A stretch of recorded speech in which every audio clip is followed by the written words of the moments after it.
ناظرین کرام، السلام علیکم ورحمۃ اللہ وبرکاتہ۔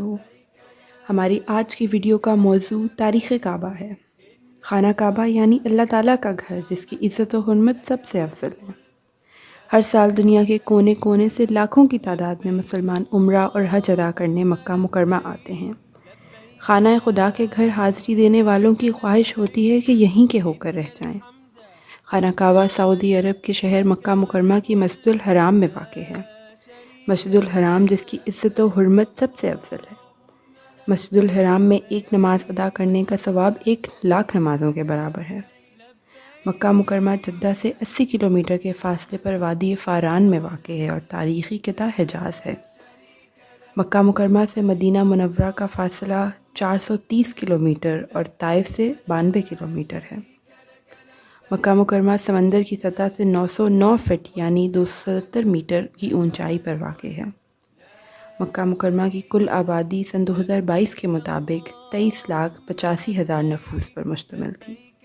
باہر سے آنے والے حجاج کرام اور عمرہ زائرین کے لیے جدہ، مدینہ منورہ اور طائف میقات کا مقام مقرر ہے، جہاں سے عمرہ کی نیت کی جاتی ہے اور احرام پہنا جاتا ہے، جو عمرہ اور حج کا لازمی جزو ہے۔ خانہ کعبہ کی پہلی تعمیر حضرت آدم علیہ السلام نے فرمائی۔ سب سے پہلے کعبہ کا نام بیت المعمور رکھا گیا، جس کا ذکر سورہ طور میں کیا گیا ہے۔ خانہ کعبہ کی تعمیر میں حضرت آدم علیہ السلام کی مدد فرشتوں نے کی۔ خانہ کعبہ کی بنیاد 7ویں آسمان پر واقع بیت المعمور کے عین نیچے رکھی گئی ہے۔ آسمان پر بیت المعمور کا طواف دن رات فرشتے کرتے ہیں۔ اللہ تعالیٰ نے فرشتوں کو حکم دیا کہ زمین پر میرا گھر تعمیر کرو تاکہ میرے بندے زمین پر میری عبادت کر سکیں۔ قدرتی آفات اور بیرونی طاقتوں کی طرف سے نقصان پہنچانے کی وجہ سے مختلف ادوار میں خانہ کعبہ کی تعمیر دوبارہ کی گئی۔ مفسرین کے مطابق خانہ کعبہ کی تعمیر 10 مرتبہ کی جا چکی ہے۔ بعض مفسرین کے مطابق خانہ کعبہ کی پہلی تعمیر حضرت آدم علیہ السلام سے پہلے فرشتوں نے کی تھی۔ خانہ کعبہ کو گرانے کی سب سے بڑی جسارت یمن کے بادشاہ ابراہہ نے کی۔ 571 عیسوی میں ابراہہ 60,000 کا لشکر اور ہاتھیوں کی فوج کے ساتھ مکہ مکرمہ پر حملہ کرنے آیا۔ مکہ کے لوگ اتنی بڑی فوج کا مقابلہ کرنے کی سکت نہیں رکھتے تھے اور خوفزدہ ہو کر پہاڑوں میں چھپ گئے۔ بظاہر لگتا تھا کہ ابراہہ اپنے ناپاک عزائم کو پورا کرنے میں کامیاب ہو جائے گا، کیونکہ خانہ کعبہ کی حفاظت کے لیے کوئی موجود نہ تھا۔ اس موقع پر اللہ تعالیٰ نے اپنے گھر کی حفاظت خود فرمائی اور ابراہہ کے لشکر پر ابابیلوں سے حملہ کروایا، جنہوں نے اپنی چونچوں اور پنجوں میں پتھر لے کر ابراہہ کی فوج پر مکہ سے کچھ فاصلے پر واقع وادی محصر میں حملہ کر دیا اور حملہ آوروں کو تباہ و برباد کر دیا، جس کا ذکر قرآن پاک کی سورہ فیل میں کیا گیا ہے۔ کیا تم نے نہیں دیکھا کہ تمہارے پروردگار نے ہاتھی والوں کے ساتھ کیا کیا؟ کیا اس نے ان کا داؤں غلط نہیں کیا؟ اور اس نے ان پر جھنڈ کے جھنڈ پرندے چھوڑ دیے جو ان پر کھنگر کی پتھریاں پھینکتے تھے، تو اس نے ان کو ایسا کر دیا جیسے کھایا ہوا بھس۔ خانہ کعبہ کی دوسری مرتبہ تعمیر حضرت آدم علیہ السلام کے تیسرے بیٹے حضرت شیث علیہ السلام نے کی۔ اس تعمیر کے متعلق بعض مفسرین کا کہنا ہے کہ حضرت شیث نے کعبہ کی دوبارہ تعمیر نہیں کی، بلکہ انہوں نے صرف مرمت کا کام کروایا تھا۔ خانہ کعبہ کی تیسری مرتبہ تعمیر اس وقت کی گئی جب اللہ تعالیٰ نے حضرت نوح علیہ السلام کی قوم پر سیلاب کی صورت میں عذاب نازل کیا۔ اس طوفانی سیلاب میں خانہ کعبہ کی عمارت بہہ گئی اور خانہ کعبہ کی جگہ صرف ایک سرخ رنگت والے ٹیلے کا نشان باقی رہ گیا۔ چنانچہ خانہ کعبہ کی تیسری مرتبہ تعمیر کا کام اللہ تعالیٰ نے حضرت ابراہیم علیہ السلام کے سپرد کیا۔ حضرت ابراہیم علیہ السلام نے حضرت جبرائیل علیہ السلام اور حضرت اسماعیل علیہ السلام کے ساتھ مل کر خانہ کعبہ کی تعمیر مکمل کی۔ تعمیر کے وقت حضرت ابراہیم علیہ السلام نے حجر اسود کو خانہ کعبہ کی جنوب مشرقی دیوار میں نصب کیا۔ حجر اسود، جس کے معنی کالا پتھر ہیں، حضرت آدم علیہ السلام جنت سے لائے تھے اور کعبہ کی تعمیر کے وقت کعبہ کی دیوار میں نصب کیا تھا۔ طوفان نوح کے موقع پر اللہ تعالیٰ نے حجر اسود کو جبل ابی قبیس میں محفوظ کر دیا تھا، جسے حضرت ابراہیم علیہ السلام نے دوبارہ نصب کر دیا تھا۔ حضرت محمد صلی اللہ علیہ وآلہ وسلم نے فرمایا ہے کہ بے شک حجر اسود اور مقام ابراہیم کا پتھر جنت کے 2 یاقوت ہیں جن کا نور اور روشنی اللہ تعالیٰ نے ختم کر دی تھی، ورنہ مشرق سے مغرب تک علاقہ روشن ہو جاتا۔ مقام ابراہیم وہ پتھر ہے جس پر کھڑے ہو کر حضرت ابراہیم علیہ السلام نے خانہ کعبہ کی تعمیر کی تھی۔ مقام ابراہیم کے پتھر میں قدموں کے واضح نشان ہیں، جس کے بارے میں روایت ہے کہ یہ حضرت ابراہیم کے قدموں کے نشان ہیں۔ جس طرح کعبے کی دیواریں اونچی ہوتی گئیں، اسی طرح پتھر بھی بلند ہوتا رہا۔ خانہ کعبہ کا طواف مکمل کرنے کے بعد مقام ابراہیم کے پیچھے 2 رکعت نفل ادا کیے جاتے ہیں۔ ابن عباس بیان کرتے ہیں کہ حضرت محمد صلی اللہ علیہ وآلہ وسلم فرماتے ہیں کہ حجر اسود جب جنت سے لایا گیا تو اس وقت دودھ سے بھی زیادہ سفید تھا، لیکن بنو آدم کے گناہوں نے اسے سیاہ کر دیا۔ خانہ کعبہ کے طواف کی نیت حجر اسود کے سامنے کھڑے ہو کر کی جاتی ہے اور حجر اسود کو بوسہ دیا جاتا ہے۔ رشک کے باعث اگر بوسہ نہ دیا جا سکے تو اپنے دونوں ہاتھوں کو حجر اسود کی طرف کر کے ہاتھوں کا بوسہ لیا جاتا ہے۔ خانہ کعبہ کے جنوب کی دیوار کے کونے کو رکن یمانی کہا جاتا ہے، جس میں دراڑیں پڑی ہوئی ہیں جن کو بار بار مرمت کیا جاتا ہے، لیکن ان میں دوبارہ دراڑیں پڑ جاتی ہیں، جس کا حل آج کے جدید دور میں بھی نہیں ہو سکا۔ اس کو کیلیں لگا کر جوڑا جاتا ہے، لیکن کچھ عرصے کے بعد اس کی مرمت کی دوبارہ ضرورت پڑ جاتی ہے۔ حضرت محمد صلی اللہ علیہ وآلہ وسلم نے رکن یمانی کو جنت کا دروازہ قرار دیا ہے، جس سے ثابت ہوتا ہے کہ یہ دروازہ ہے۔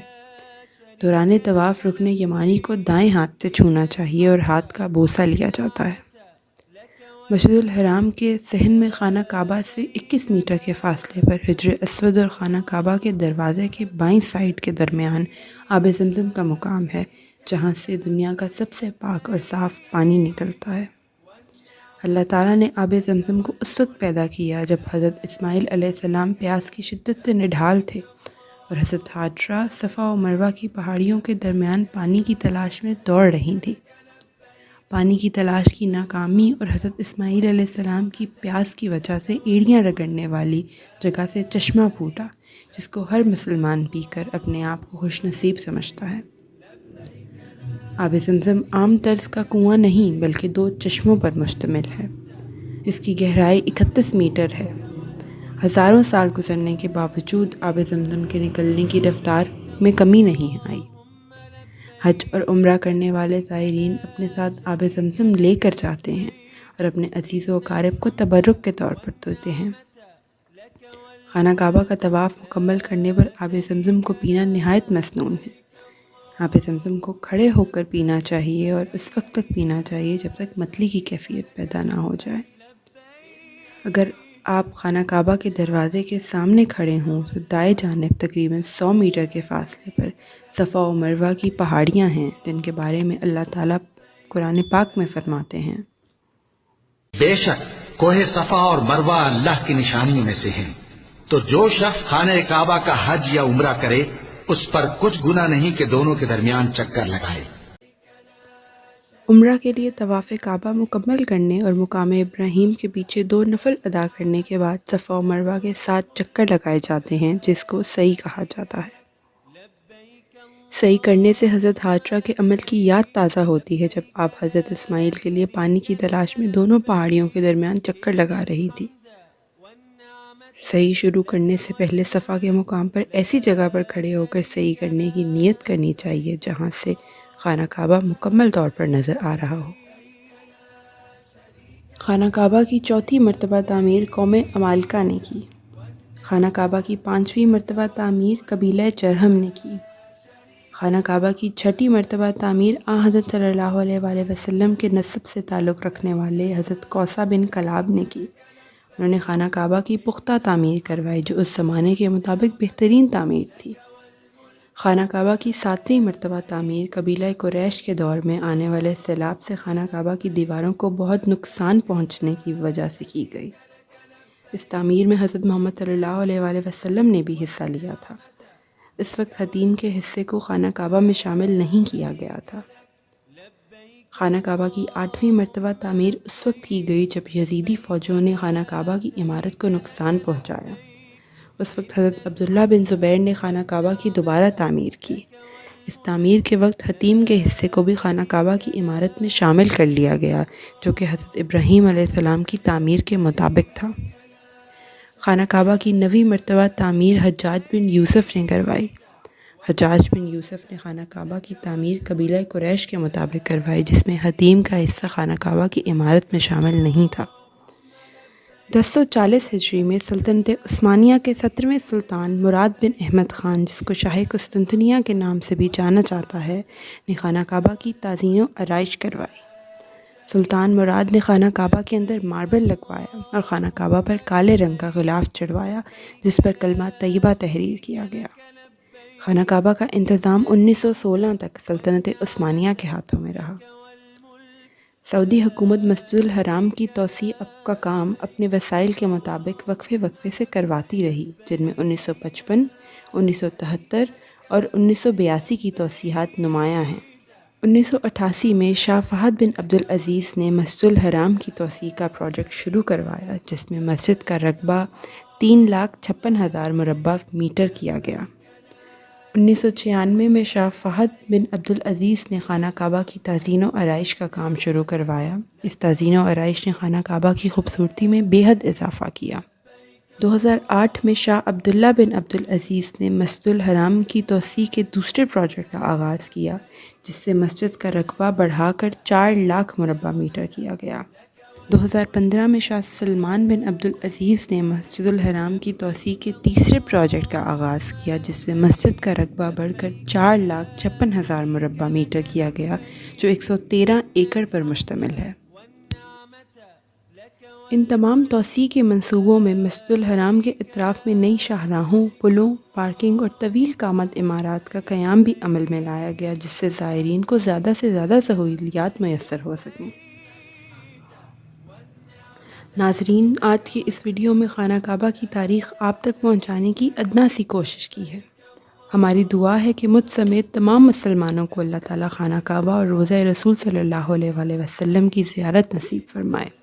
میری یہ دعا ہے کہ اللہ تعالیٰ ہم سب کو اپنے احکامات اور رسول صلی اللہ علیہ وآلہ وسلم کی سنت پر عمل کرنے کی توفیق عطا فرمائے۔ آمین۔ اپنے گرد و نواح کے لوگوں کا خاص خیال رکھیں اور کوشش کریں کہ کوئی بھوکا نہ سوئے۔ معاشرے میں برائیوں کی سب سے بڑی وجہ بھوک ہے، جو انسان کو برے سے برے عمل کرنے پر مجبور کر دیتی ہے۔ اللہ تعالیٰ ہم سب کا حامی و ناصر ہو۔ جزاک اللہ۔